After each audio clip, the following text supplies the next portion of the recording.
নাফরমান, আমার দেওয়া রিজিক খাইলি, আমার দেওয়া নেয়ামত ভোগ করলি।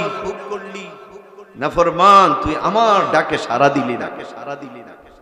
ফজরেও ডাকলাম আসলি না, জোহরে ডাকলাম আসলি না, আসরে ডাকলাম আসলি না, এশায় ডাকলাম, মাগরিবে ডাকলাম আসলি না, শেষ রাত্রে উঠেও ডাকলাম, ও বান্দারা সবাই ঘুমান, এখন উঠে যা, আমি আল্লাহর কাছে যা চাবি আমি নিজে তোকে দিয়ে যাব। উঠলি না তখন। আল্লাহ তাআলা বলে, বান্দা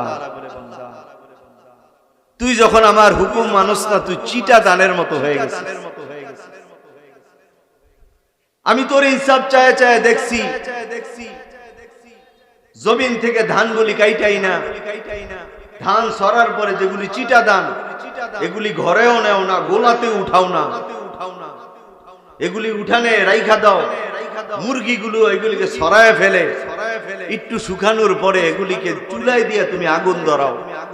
আল্লাহ তাআলা বলে, বান্দা আমার নেয়ামত খাইয়া যারা নামাজ পড়ে না, আমি আল্লাহর হুকুম মানে না, এরা এই চিটা দান, তোদের চিটা দানের জন্য যেমন একটা চুলা আছে, আল্লাহ বলে আমার জন্য একটা চুলা আছে। ওই চুলার নাম হইল জাহান্নাম। বলেন ওই চুলার নাম জাহান্নাম। হয় জান্নাতে যাইবেন আর না হয় জাহান্নামে যাবেন।